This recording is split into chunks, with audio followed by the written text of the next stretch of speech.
Right.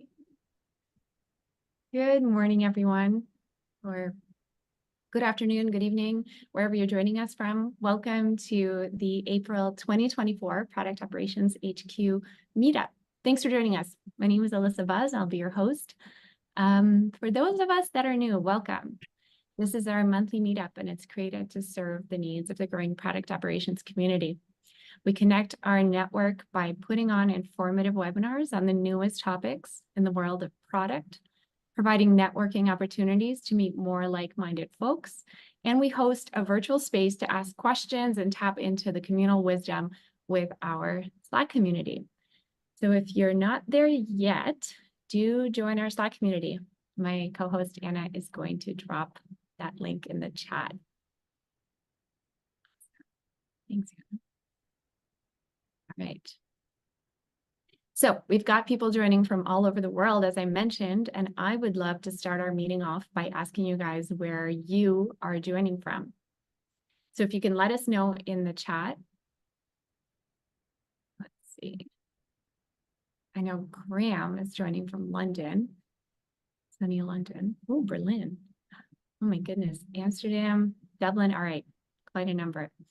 So while we're reading and meeting, I'm going to share some housekeeping notes very quickly. Because of the number of participants in the meeting, I want to ask you guys to make sure, please keep your mics on mute until you're in the breakout room. And number two, this session is recorded. So that is just a quick note. Now, we have an amazing session today lined up, and it would not be possible without DragonBoat. DragonBoat helps product teams to prioritize and deliver impact across their portfolio of products. It provides a single platform to manage your entire product operating model. So please do check us out, check out DragonBoat. It's purpose-built for product operations. You can link to that at dragonboat.io product ops. Thank you. And so our session for today, as you guys know, is how to break out of the feature factory mode.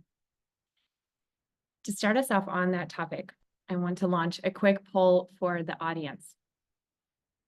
I want to hear from you guys. How often does your team, or you, how do you feel that you're in feature factory mode, that you're focusing more on shipping features rather than achieving business outcomes?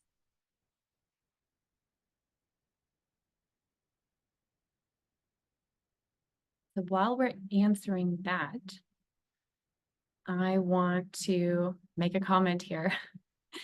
You know, the dreaded feature factory mode, it's a topic that's been discussed in all corners of product management, and it's one that we feel is especially pertinent to the goals here at the Product Operations HQ. We feel like product operations is in the driver's seat when it comes to steering the organization back on track. And we want to acknowledge that the phenomenon of feature factory mode, it does arise. You know, best product practices, they do take a back seat sometimes, depending on what's going on. But one way that I like to reframe it is to see this as an early time in the maturity of the overall product operating model. It's a temporary setback. And in those times, it's important to focus on what works to level up. So that's what we're here to talk about today. Let's take a look at the results of the poll. Anna, do we have those already? Amazing.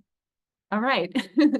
So just as I'm saying, 61% of us often feel like they're in feature factory mode. Doesn't mean that's your default mode. That's great, but often is, you know, pretty common. So that's why we're here in this call today. That's what we're here to discuss. We're talking about how to get back on track. We're going to share the results there so you guys can see.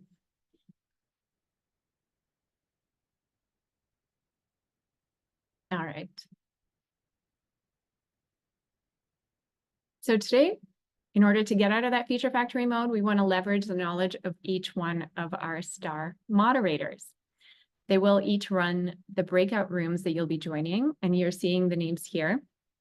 Each room will host a separate conversation about an approach or a modality that helps companies mature their product operating model and leave behind that dreaded feature factory. So I'm going to give them the floor now to introduce themselves and their topics. let's see. Olivia, would you mind taking it away? Ooh, going the other way. Exciting. Hi, everyone. I'm Olivia Lynn. As a human, I'm based out of New York City, and I have two little girls. As a professional, I'm the senior manager of the product operations team at Sprout Social, leading a social media management platform. I'm really excited to host this discussion because I run quarterly roadmap planning. It's not perfect, so I'm really excited to learn from y'all. So come join this group if you're interested in learning about how others are doing roadmap planning. Let's share struggles and cry together. And also talk about how we can deliver outcomes instead of cranking out feature after feature. I would also love to chat about how y'all are being flexible in planning and how you reapproach priorities so we can deliver the most value for our teams. Thanks, Olivia. So let's go in reverse order. Sorry, guys, to switch it up. John, do you want to introduce yourself?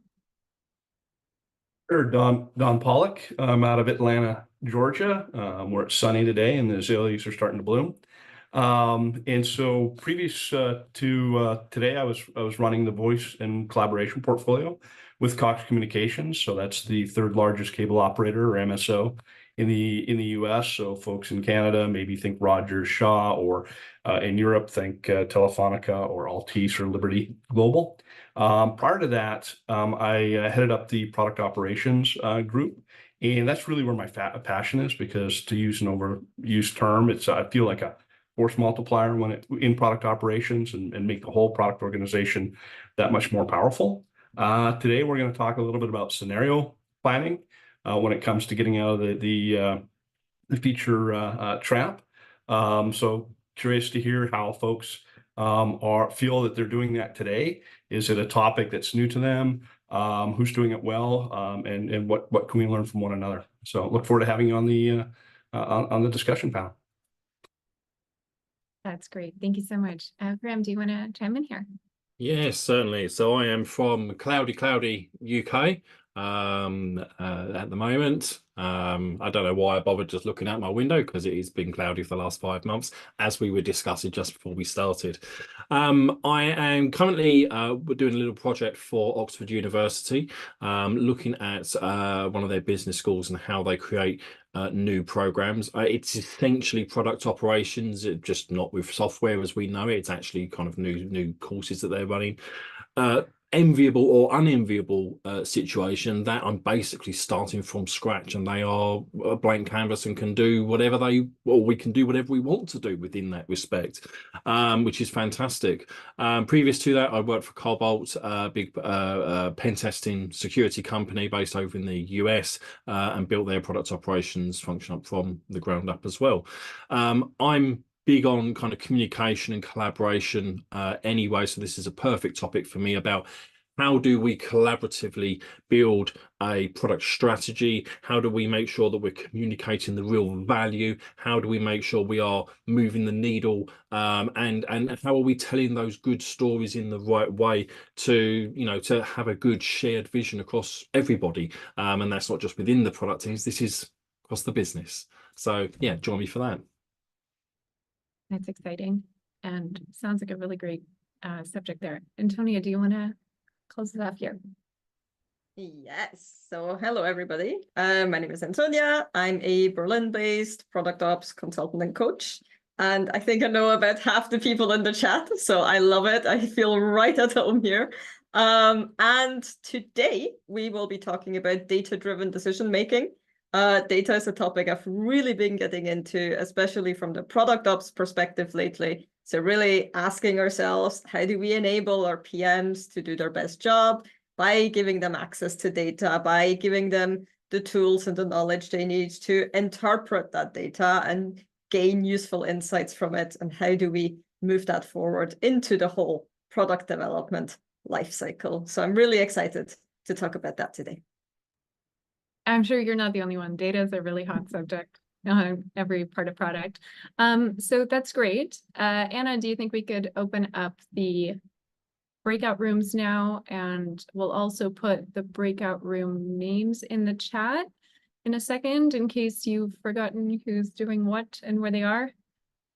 Yeah, exactly. All right. Thanks, Anna. So we will open the doors now, and you will have around 20 minutes, correct me if I'm wrong, Elisa, of discussion. Yeah. Yes, about Okay. 20 to 25 minutes. We'll give a warning so that you're not just cut off mid-sentence. No problem. And then you'll have 5 more minutes to wrap up. Okay, so let's go. Thank you, guys. See you later. See you soon. Welcome back, everybody. I hope you guys enjoyed the discussions and that we all learned something new and shared something and really participated. So thank you for that. Welcome back. Another quick word that we want to drop about Dragonboat, our sponsor. If you and your team are looking to up-level your product operating model and potentially apply some of what you learned today, I'm going to encourage you to come check out the only platform that helps you do that. So in order to see Dragonboat in action, check out their group demo. The next one they're having is coming up on April 25th, and you can save your spot by scanning the code here or accessing the URL that Anna is about to drop in the chat. Awesome, thank you, Anna. All right, so let's wrap up today's session. I'm gonna ask each one of our moderators to share 1 or 2 highlights from our discussion.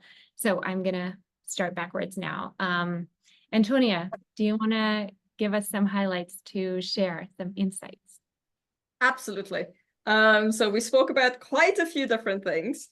Mainly, we started talking about sort of the low-hanging fruit.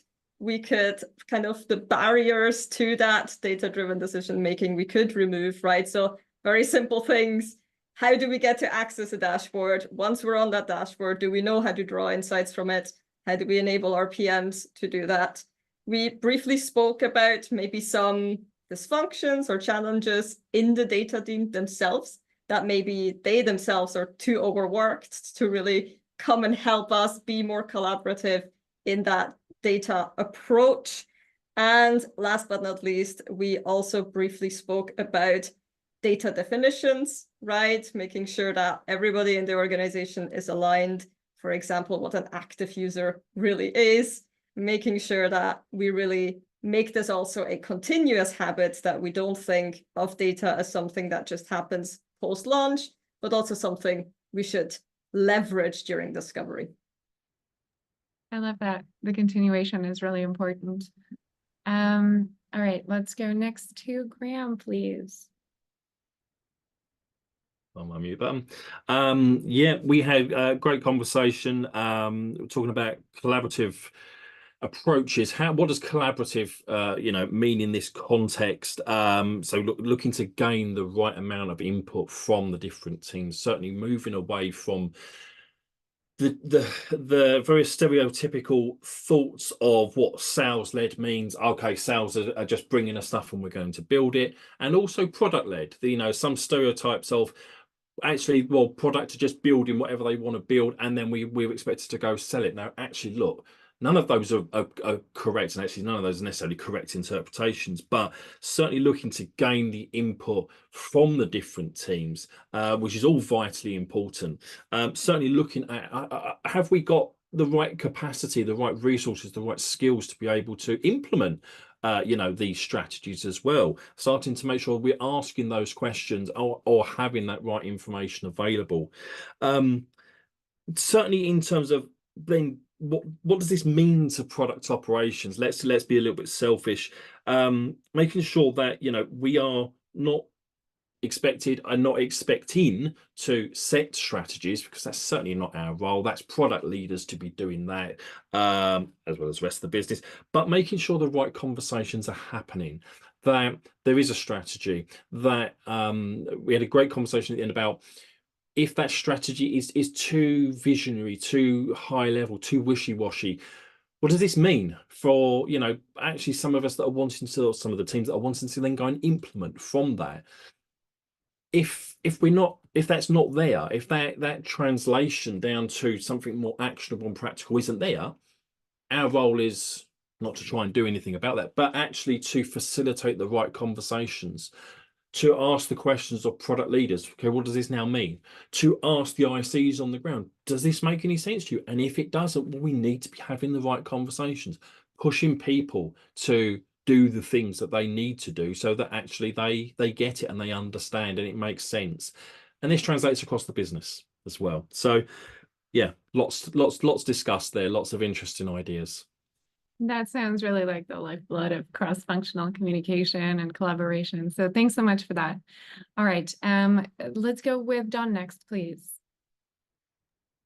Yeah, no, so we had a small but mighty group, and it was a lot of the first thing was this, what is scenario planning? I've heard of data-driven decision making or agile road mapping, but what is this scenario? So we talked a little bit about that, and it was really sort of, if you break down scenario planning, it's sort of what if type of planning, and we talked a little bit about how it all sort of steps back to from a multi-year or long-term or single-year planning process around your North Star, around the portfolio management process is really where scenario planning starts. But it can also help in the day-to-day operations when you get a feature request.